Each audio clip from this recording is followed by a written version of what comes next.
Hello friend, good morning, welcome back to our new blog. আশা করি তোমরা সবাই খুব ভালো আছো, আমিও ভীষণ ভালো আছি। দেখো, সকালবেলা সমস্ত কাজকর্ম করে ঠাকুর তো পুজো দেওয়া হয়ে গেছে, বরমশাই খেয়ে চলে গেছে। আমি এই দুটো ভাত খেয়েছি, কারণ এই যে ওষুধ নিয়েছিলাম, শরীরটা ভীষণ খারাপ লাগছে, মানে ভীষণ খারাপ। গা হাত পা জানি কামড়ে ছিঁড়ে যাচ্ছে, তার মধ্যে গায়ের মধ্যে জ্বর জ্বর, ভালো জানি কিছু। এই যে ওষুধ নিয়ে এসছে, এই ওষুধটা খেলে আমার কমে। 3টে নিয়ে এসছে, একটাই মাত্র খেলাম, দুটো ভাত খেয়ে ওষুধটা খেলাম। খেয়ে এই দুটো নিয়ে নিচ্ছি, এখন যাবো দিদিবাড়িতে, কেন বলে দিয়েছি সকালবেলা যাব। পুজো টুজো দেওয়ার পরে জানি শরীরটা খুব খারাপ লাগছে। তা ছেলে ফোন করে বলছে, মা তুমি আসবে না? বলতেও পারছি না যে আমার শরীরটা খারাপ, না তো পাগলের মতন ও দৌড়ে চলে আসবে। আমি যে হ্যাঁ যাচ্ছি। একটা খেয়েছি আর দুটো ওষুধ নিয়ে যাই, দুপুরবেলা একটা ভাত খাবার পর খাবো, আর একটা রাত্রেবেলা খাবো। ঠিক আছে, চলো। আর ছাতা তো নিয়ে যাচ্ছি, এখান থেকে টোটো পেলে টোটো করে চলে যাব। ভালো লাগছে না, শরীরটা খুব খারাপ লাগছে, খুব খারাপ। এটা বলছে সবার ঘরে ঘরে হচ্ছে। আজকে আমি স্নান করতে গিয়ে তখন বুঝতে পারছি, যখন চান করছি তখনই না কেমন গাটা ছ্যাঁচ করছে, ঠান্ডা জানি লাগছে, কোনোদিনও হয় না, আজকে লাগছে। আমি যে নিশ্চয়ই কিছু আমার একটা হচ্ছে। তারপর দেখছি শরীরটা খুব খারাপ লাগছে, মানে খুব খারাপ। কোনো রকম ভাত টাতগুলো করেছি, করে বরমশাই খেয়ে গেছে। এখন যা রান্না আছে আমার শাশুড়ির হয়ে যাবে। এমনকি ভাতটা পর্যন্ত ওনার জন্য করে রেখেছি, উনি সেটাও করতে পারেন না, ওনাকে খাইয়ে দিলেও মনে সেটা ভালো হয়। ঠিক আছে, আবার এখন চাল ভিজিয়ে রেখে দিলাম, রাতে এসে আবার ভাত করতে হবে না, নাহলে কী খাবে, উনি করতে পারবে না। ওই চাল টাল সব ভিজিয়ে বাটির মধ্যে করে রেখে দিয়েছি, তাড়াতাড়ি হয়ে যাবে। সন্ধ্যাবেলা সন্ধ্যাবেলার দিকে আসবো, এসে ভাতটা করে নেবো। ঠিক আছে, চলো এখন যাই দিদিবাড়িতে, একটু আস্তে আস্তে চলে যাই। গিয়ে দিদি বলছে, তুই এসে আজকে আয়, তোকে যেতে হবে না বাড়িতে, 2-3 দিন থাক, এখানে থাক। আমি বলছি হ্যাঁ, আমি থাকলে এখানে অবস্থা খারাপ হয়ে যাবে। আমার বর বলছে, তুমি যাও, গেলে হবে নাকি? আমার ঠাকুর পুজো দেওয়া আছে, আমার রান্নাবান্না বর না খেয়ে যাবে, এটা আমি পারি না কখনো, এটা হয় না। ওষুধটা খাচ্ছি, ঠিক হয়ে যাবে। এই ওষুধটা খেলে আমার খুব কাজে দেয়, এই ওষুধটা খুব আমার শ্যুট করে আর কি, বুঝতে পারছো? ওই জন্য খেয়ে নিয়েছি একটা, আর একটা দুপুরবেলা খাবো। ঠিক আছে, চলো। আমার তো সব কিছুই দেওয়া হয়ে গেছে, পুজো টুজো আর কোনো চিন্তা নেই, স্নান টান সব কমপ্লিট আমার। ঠিক আছে, চলো। এই দেখো দিদিবাড়িতে চলে এসেছি। এসে দিদি বলছিল যে তুই শুয়ে থাক, তোকে কিছু করতে হবে না। আমি বললাম যে তাহলে শাকগুলো দে, শাকগুলো আমি কেটে দিচ্ছি। ও কোন দিকে করবে, আর আমি ওরকম কাজ দেখে বসে থাকতে পারি না। যাই হোক, শাকগুলোকে সব কেটে দিচ্ছি। ছেলে থেকে স্নান টান করে আসলো, বলতে বলতে তারপরে গেছে স্নান করতে। এই স্নান টান করে তারপরে এসেছে। এদিকে আমি ওই করলো, শাকগুলো কাটছি, পাট শাক তো সবাই নিয়ে এসছে, একদম টাটকা শাকগুলো করছি আমি সব বেছে একেবারে ভালো করে পরিষ্কার করে বসে বসে করছি। আমি তো রান্না আর করছি না, রান্না তো ওই করছে সব। শুধু আমি যে তাহলে দে, আমি বসে বসে তো করছি, তাই জন্য পাখার তলায় বসে বসে শাকগুলোকে সব কেটে দিলাম। এমনকি কতগুলো লাল শাক ছিল, সেগুলো তোমাদের সঙ্গে শেয়ার করা হয়নি।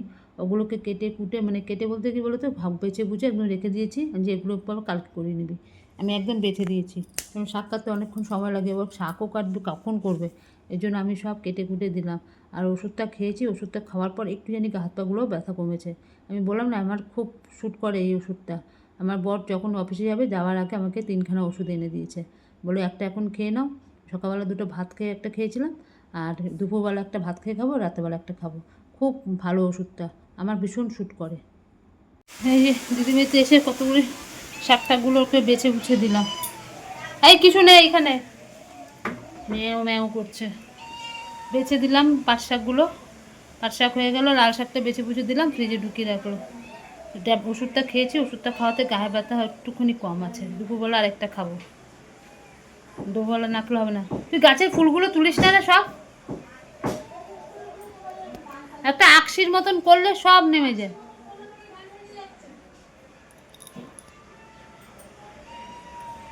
অনেক উপরে অনেক অনেক ফুল।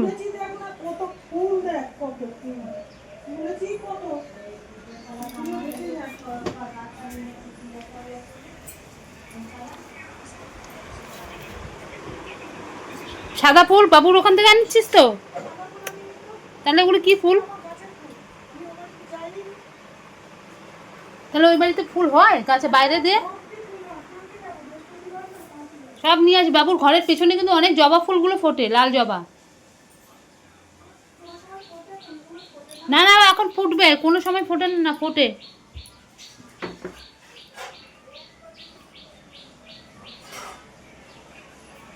আমি একটা এই গাছের ডাল লাগাবো, দেখি এই চন্দন গাছ, চন্দন ফুলের, চন্দন জবা গাছ, গাছের এই ডাল একটা লাগাতে হবে।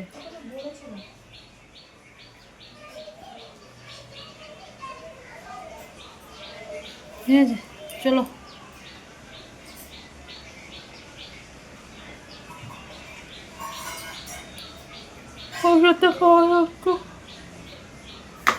কম লাগছে এখন হাত পা ব্যথাটা, নাহলে আমি পাচ্ছিলামই না, আমার অবস্থা খুব খারাপ হয়ে গেছিলো। তাই শাকগুলো বসে বসে সব কেটে দিলাম, ভালো হয়েছে। চলো পরে আসছি সাথে সাথে। আমরা সব খেতে বসে গেলাম, এই যে সব রান্না হয়ে গেছে। এই যে শাক ভাজা, মাছের ডিমের তরকারি, পটল ভাজা, এক হাতে দেখাতে পারছি না, এখানে শসা রয়েছে, এই যে মাছের ঝোল আর ভাত সঙ্গে। এই যে ছেলেও খেতে বসে গেছে, আমরাও খেতে বসে গেছি। ঠিক আছে, যে পটল ভাজা, শাক ভাজা, মাছের ডিম, আবার মাছের ঝোল। ঠিক আছে, এই দিয়ে খাওয়া হয়ে যাবে। এটা কাঁচা লঙ্কা নিতে হবে। চলো খেয়ে নি। দেখো বাড়িতে চলে এসেছি,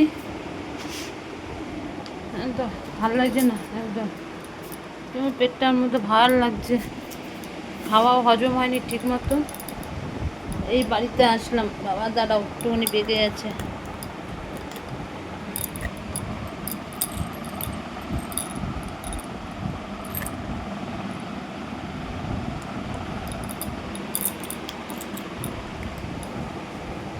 ছেলে আসেনি, ছেলে রয়েছে ওখানে।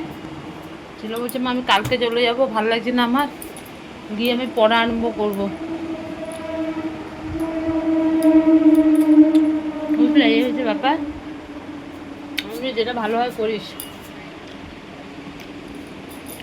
ঠিক আছে, এখন আসলাম, এখন ঠাকুরের বাসন টাসনগুলো সব মাজবো, জল টলগুলো ভরবো, অনেক কাজ রয়েছে এখন, অনেক কাজ। ঠিক আছে, ঘরটার মধ্যে ঢুকেছি, ঘরটা যেন আগুনের গোলা। সারাটা দিন ভালোই কাটলো দিদি বাড়িতে, একদম ভালো লাগছে না কিছু। দিয়ে এখন জল খাবো, বেশি করে জল খাবো। ওর অ্যাকোয়াগার্ডের জল, কিন্তু আমার কাছে তিতো তিতো লাগে, খেতে পারি না। আমি এখন চাপা কলের জল ছাড়া জলটাও খাওয়াই না, এখন গিয়ে জল খাবো বেশি করে। ঠিক আছে, চলো এই কাজগুলোকে সেরে নিই, পাশে থাকো।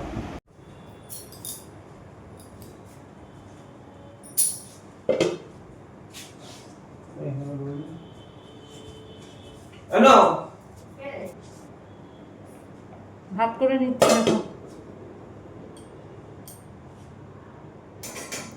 চাল তো দুপুরবেলা ভিজিয়ে রেখে দিয়ে চলে গেছিলাম, আসলাম, এসে এত ঠাকুর বাসন টাসন মাজলাম, জল ভরলাম, ভাত করে নিচ্ছি। ভাত আর্ধেক করে রেখে দিয়েছিলাম, এখন আবার করছি।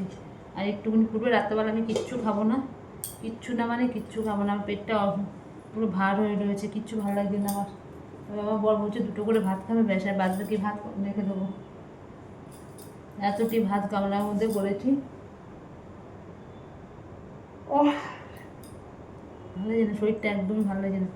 আমাদের কি বৃষ্টি হলো, ভালো হয়েছে বৃষ্টিটা হয়ে, প্রচণ্ড গরম ছিল একটা।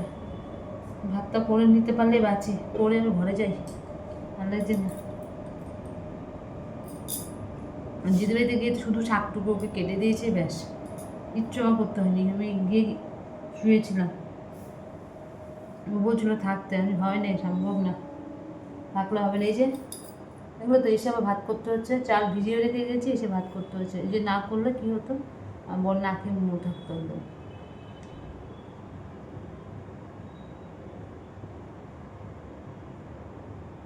বুঝলে, এই হয়েছে ব্যাপার।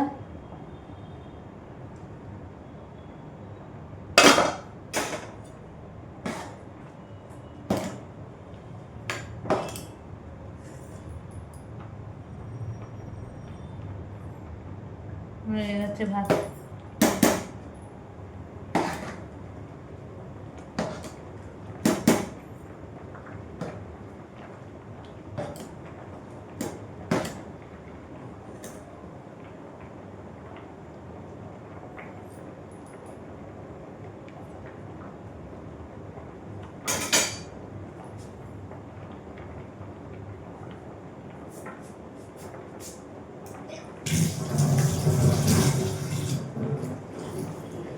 ভাতটা নামিয়ে আসি। দেখো আমার বর খালি ভাত খেয়ে নিল, আমিও কিচ্ছু খাইনি, আমার শাশুড়িও কিছু খাইনি। কেক নিয়ে এসেছিলো, একটুখানি কেক খেয়েছি, গ্যাসের ওষুধ খেলাম। অসহ্য মানে ইয়ের মধ্যে মানে পেটটার মধ্যে ব্যথা হচ্ছে, ভালো লাগছে না কিচ্ছু শরীরটা। ঠিক আছে, ওই গরম গরম ভাত বাইরেই রেখে দিয়েছি ঝুড়ি চাপা দিয়ে। আর আমার বর খায় না, খেয়েছে, জায়গা টাগা মুছলাম, বাসন কটা ধুলাম, বেশ হয়ে গেলো। গ্যাসের ওষুধটা খেয়েছি আমি, আর ভালো লাগছে না। ঠিক আছে, কী জানি সকাল থেকে আছে শরীরটা যে এত খারাপ লাগছিলো কেন কে জানে, ভালো লাগছে না একদম। তার মধ্যে পেটটা খুব ব্যথা, খুব ব্যথা। উফ, খাবারটা দুপুরবেলা খেয়েছি যে হজম হয়নি, একদম হজম হয়নি। ঠিক আছে, চলো।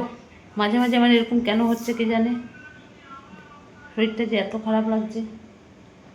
উফ, ঠিক আছে, ছেলে তো ও বাড়িতে ছিল, এখন আসেনি, কালকে আসবে নাকি জানি না। ও বলছে কালকে চলে আসবে বলে। মা আমার পড়া আরম্ভ করতে হবে। আর দিদি বলছে কি কয়েক কটা দিন থাক, সোমবার দিন যাবি। আসলে তো ও তো একা একা থাকে, ওরও ভালো লাগে না, মেয়েটা নেই। ঠিক আছে, চলো। এমনি সারাদিন ভালোই কাটলো দিদি বাড়িতে গিয়ে। চলো, আজকের মতো ভিডিওটা এখানে শেষ করছি। কালকে আবার আসবো নতুন একটা ভিডিওর সাথে। আর আমার ভিডিও যদি তোমাদের ভালো লাগে, লাইক করো, শেয়ার করো, কমেন্ট করো। আর আমার চ্যানেলটিকে সাবস্ক্রাইব করে পাশে থেকো। আজকের মতো রাখলাম, ততক্ষণ তোমরা সবাই খুব ভালো থেকো, সুস্থ থেকো। টাটা, গুড নাইট, সবাই ভালো থেকো।